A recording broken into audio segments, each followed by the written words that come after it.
retour dans Tilt. J'espère que tout va bien chez vous. Nous, on passe un bon moment sur le plateau. En plus, moi, il est complètement redécoré ce soir, le plateau, avec notre nouvelle invitée qui vient de nous rejoindre, Nadia. Alors, je me concentre. Nopokova, ça va? Je ne me suis pas trop trompé? Très bien. C'est pas évident, hein. Vous êtes russe et on va l'expliquer dans un instant parce que c'est complètement à propos puisque vous nous proposez un sauna russe. Bon, on a gardé nos invités, Françoise, qui a participé elle aussi à la décoration avec les meubles qu'elle crée en palette et son bouquin Mobilier de jardin en palette. On parlera des fêtes des berges dans un instant avec Julie. On aura de la musique à l'honneur dans la troisième partie de l'émission avec Doc et avec Will. Mais tout de suite, c'est l'heure de votre rubrique du jeudi dans Tilt. Une nouveauté, un projet qui se lance ou encore un lieu qui ouvre comme ce soir. On vous fait découvrir chaque jeudi toutes les nouveautés du Val-de-Loire dans notre rubrique Tout nouveau, tout beau.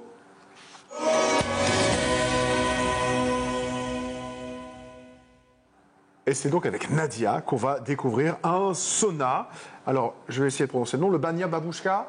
Ça, oui. Ça va, voilà. Alors, j'ai vu, j'ai bossé, ça veut dire grand-mère, c'est ça? Ah bah oui. Ah, donc je sais dire grand-mère maintenant en russe, je suis très fier de moi. Et on va pouvoir donc découvrir à Tours, parce qu'évidemment c'est ça qui est sympa, les saunas, les massages, les soins beauté, mais à la russe. Alors, Nadia, quelle est la spécificité d'un sauna russe? Parce que j'ai cru comprendre que les Russes ne faisaient pas du tout comme personne d'autre dans le monde en fait. Voilà, ouais. Alors, qu'est-ce qu'ils font les Russes dans le sauna? Mais d'abord, Bania, ça veut dire sauna en russe. En fait, sauna, c'est un mot finlandais, et donc il n'y a pas d'équivalent, il n'y a pas de traduction pour les mots comme sauna, banya ou hammam. Et c'est l'ambiance chaud-froide, il y a vapeur, il y a beaucoup d'herbes, c'est très aromatique. Et c'est vrai qu'en Russie, on utilise le fouet. Alors, le fouet, c'est ce qu'on a sur la table, là. Et alors, il sert à quoi, le fouet? Fouet. Donc, on fait une sorte de fouet avec les branches de bouleau. Prenez-le dans la main, si vous voulez, Nadia, carrément qu'on le voit bien, voilà. Parce que, voilà, c'est impressionnant, ça. Voilà. Donc, ça, c'est le fouet aux branches de bouleau. Et on se fouette dans le banya avec les fouets. Alors, on se fouette gentiment quand même ou pas? Parce que là, on s'inquiétait, on en discutait un peu avant l'émission, on avait un peu peur. Parce que quand on voit la photo là, des jeunes hommes juste avant, il a l'air qu'il faut y aller fort ou pas? Lui, il est content. Lui, il est juste très ravi. Et donc, il faut y aller un peu fort? Il y a les techniques, évidemment. Il y a un petit réchauffement et ensuite, on avance. Mais surtout que c'est un massage 100% naturel, génial. Parce que ça fait circuler le sang avec la vitesse supérieure.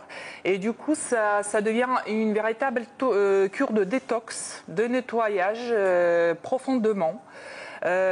Pour tous les, il y a tous les bienfaits. On veut maigrir, cellulite, santé, beauté, la peau, nettoyage, détox, déstress parce que ça passe par le cerveau, le sang. Et donc, c'est complètement génial. Vous me dites du boulot. Est-ce qu'il y a différentes essences de bois? Est-ce qu'il y a des variations? Oui, on utilise aussi tilleul et les chênes. D'accord. Ouais. Pas avec des orties, je présume? Mais si vous voulez. Écoute, si tu veux des trucs, Nadia, on va trouver des trucs drôles. Et du coup, là, est-ce qu'en fonction des essences, il y a des effets différents ou pas? Est-ce que la plante a un effet elle-même direct ou pas? Oui. Parce que quand même, cette tradition, ce coutume, ça date depuis décennies. Il s'est bien fait, c'est été prouvé durant tout ce temps, durant carrément des siècles. Et les Russes, ils ont trouvé les différents bienfaits, les différentes réactions avec le bouleau, tilleul et chêne. Et donc, c'est vraiment ça qui est une tradition russe. J'explique dans Banya Babouchka, chez Banya Babouchka, à quoi ça sert cette différence, si vous voulez choisir. Bon, vous pouvez le poser, le fouet, quand finisse cette interview, quand même, sans que vous soyez avec. Alors, il y a aussi des soins. Est-ce que là aussi, il y a des soins spécifiquement russes? Mais ça, c'est aussi quand même rentre dans le cadre de soins, banya, tout le temps qu'on passe et qu'on se masse, on se fouette. Ensuite, moi, je propose aussi les enveloppements aux algues, au miel, etc. Il y a plusieurs produits. Ce sont les produits qu'on met sur le corps. Après, on s'enveloppe dans une sorte de cellophane. Et il y a une détente pendant une trentaine de minutes. Donc ça donne évidemment les bienfaits de détox et des stress et relaxants. Bon, puis il y a les massages aussi. Alors on sort un peu de la Russie parce qu'ils viennent parfois d'autres endroits, les massages, mais évidemment ça se globalise tout ça. Et donc on peut aussi être massé en solo, en duo, avec différents types de massages chez vous. Absolument. Bah, je venais pour que je vous explique et que je vous fasse je veux bien venir tester, mais enfin bon, comme là on peut pas tout de suite maintenant, évidemment, on va essayer de continuer d'en parler, parce que après les soins, ce qui est sympathique, c'est que direction le salon de thé, et c'est pour ça qu'on a alors cet objet. Je vais pas donner le nom parce que je ne le connais pas, je voudrais pas me tromper. Qu'est-ce qu'on a là présentement sur la jolie table basse de Françoise? C'est le samovar. Ok. Samovar, c'est un boulevard, grand boulevard. C'est pareil, c'est un des coutumes dans le bien-être, dans l'art de la vivre à la russe.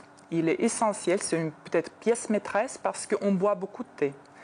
On passe beaucoup de temps autour de samovar. En buvant du thé, on mange beaucoup de friandises, gâteaux. C'est toujours convivial, c'est toujours avec les amis, la famille. Donc ça, c'est quelque chose de très important.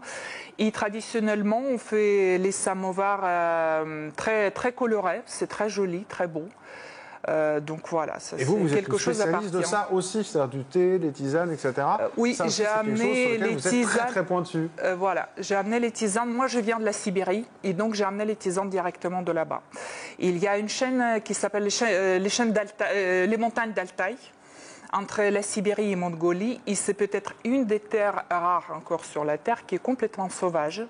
Et on ramasse les herbes à la main, donc c'est bio, écolo, tout ce que vous voulez. Et après, on les mélange pour faire les tisanes pour le soir, pour énergie, etc. etc. Bon, n'en dites pas plus, on a envie de venir vous voir, bien évidemment. Alors, on va le faire, c'est à tour. Direction votre site internet, évidemment, si vous voulez avoir plus d'informations, c'est babouchka.com. Allez découvrir, évidemment, le fouet. Voilà, ça donne envie d'aller voir le fouet aux orties. Ça, c'est pour Doc, évidemment, plus spécifiquement. Et puis, si vous aussi, vous voulez venir dans cette rubrique tout nouveau, tout beau, c'est avec plaisir. Envoyez-nous un mail, tilt@tvtour.fr.